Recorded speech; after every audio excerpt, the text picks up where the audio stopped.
you are is pure beauty and love. Each and every one of you, whether you believe it, know it, feel it or not, you are so loved.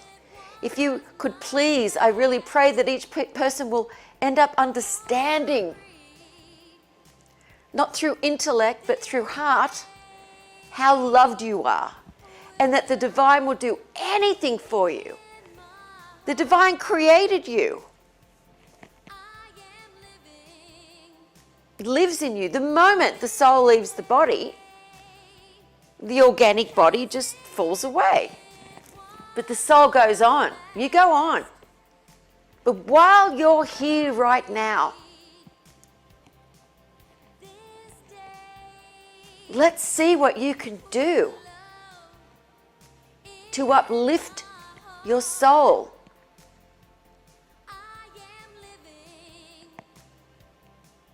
To free it. So that those fears in the Maya, the collective consciousness of the planet, can't touch you.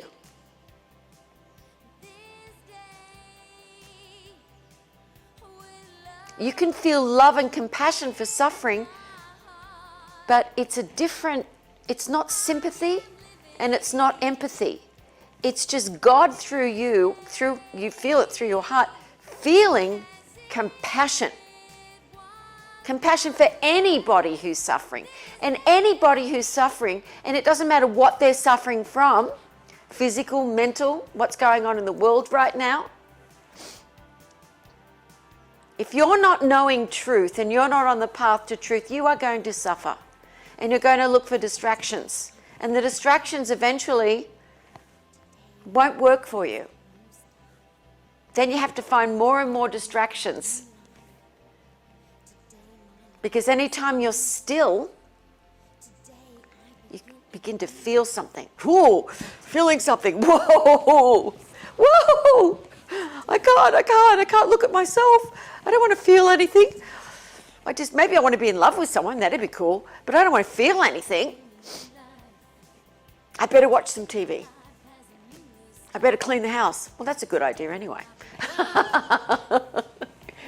God forbid we feel something. I'm not talking about emotion. I'm talking about feeling truth, feeling those moments of quietness, because everyone has experienced it. Everyone. Those moments of stillness where you feel your soul and it's like, whoa. Whenever you fall in love with another human being romantically, that is the divine that you're loving in you. That is the divine's way of allowing everyone to become connected, but also allowing you to have just a small taste of what divine love when you awaken is like. It is intense. It's beautiful. It's freedom. And then people who do sometimes fall in love, then they get all judgmental and controlling and jealous and all this other stuff which has got nothing to do with divine love. When it first comes, it's you loving you. And eventually, if you resonate with that person, you get a divine connection which is beyond romance.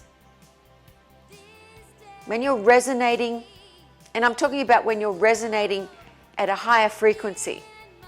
When you're resonating at a higher frequency with someone else, because it is a speed, the vibration.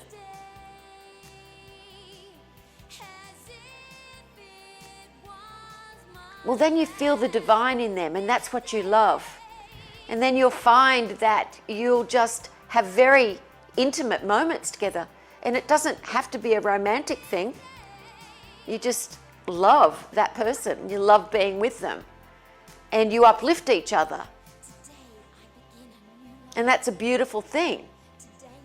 If people can find it in a romantic partner, that's miraculous. Be very blessed that you have that in your life, because it's unusual. But if you don't have it in your romantic partner, have romance with God.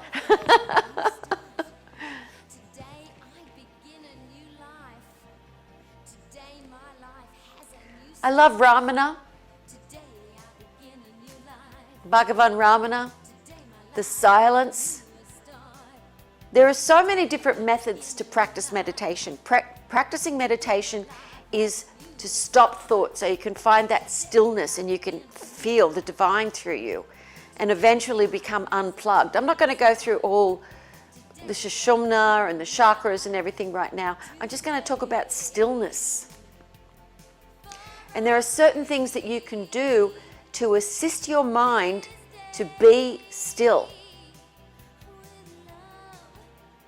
There are so many exercises that you could do to keep your mind still. Focusing on one thing at a time. Whenever your mind is going to go down the rabbit hole, stop. You have willpower for a reason to stop your mind, because your mind will take you down emotions that you don't want right now. You've got to speak to your mind when you're attempting to stop thought. You've got to speak to your mind like it's your child. All you mums and dads or pet owners, it's your child. It's just a little child. It's not truth. So you just tell it, like Jesus said, peace, be still. Peace, be still. When I was practicing meditation and attempting to stop thought, and I was having revelations of going through the Stargate and bursts of light everywhere, and I found my mind becoming overexcited because the light was changing me from the inside out, from my beautiful teacher Kundalini, who transmitted that beautiful light through her consciousness, through her enlightenment, through her being plugged into the divine. And I would do anything to stop that thought. But I was speaking to someone, it was like spiritual momentum gone crazy. Creative ideas, everything just opens up. You want to write a song, then you want to write a book, and it's like, I just said, shush, shush, and it just came to me, peace, be still. I just started speaking to my mind as if it was a little child. It's okay. You can relax. No need to think. Shh. Peace, be still. So as you're practicing meditation, whether you're listening to music to help focus and get rid of the rest of the world, or doing a mantra, the whole idea is to stop your thought. It's not about, you don't have to be in love with God or any particular spiritual leaders or religion or anything.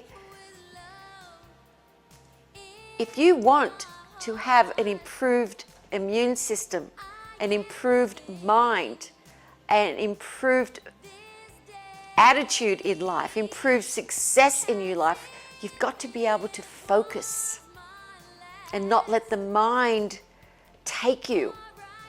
Because the mind will take you on whirlwinds. And then you can't see the opportunities that are there because you're not focused.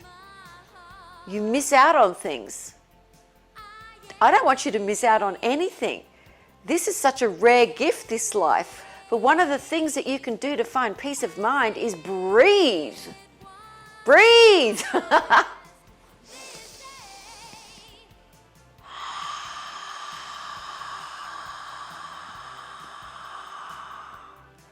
So you're meditating, you're trying to stop thought, you're only trying for now. But the attempt, every attempt to do that is a good day. And the thoughts come up. Peace, be still, peace, be still. And then take 4 deep breaths, making sure that both nostrils are clear. Because you've got these nerves along the Sushumna and along the spine, the Ida and Pingala. And as that light from the Kundalini is attempting to scrub clean so that it can awaken your consciousness from that vibration,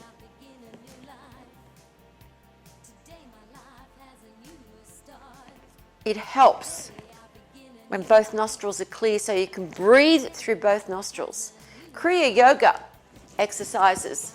Some very, very simple things. Get a tissue. There's quite a few things you can do with Kriya yoga, but the main thing is to start with is making sure both nostrils are clear. So you hold down one nostril and you breathe out. Might be just a little bit there. Some people, even if they're both clear, there's always something going on. And then you breathe in through this nose, holding this.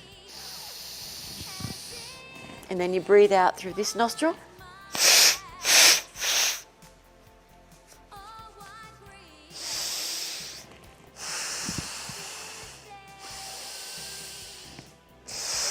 Until there's nothing there at all. Even when they're both open, there's always a little bit. So you just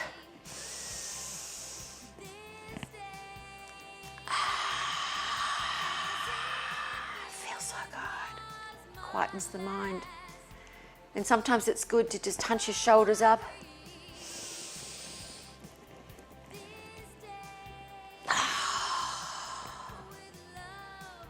When your mind starts going crazy, just slow down and breathe. Even if you just do this for a few minutes, it's still practicing meditation. Just close your eyes and breathe. And just feel that stillness within. I just wanted those who'd never done it before just to listen, just to be still. It's so rare that anyone does that. Whenever your mind is chattering right now, things are going on, just take those 4 deep breaths, make sure both nostrils are clear. It really assists you so much. With your spine straight, you're not all relaxed like this. Your spine straight, you just listen. And then you'll be as happy as this little guy. Today my life has a new start. Today I begin a new life. Today my life has a new start. Today I begin a new life.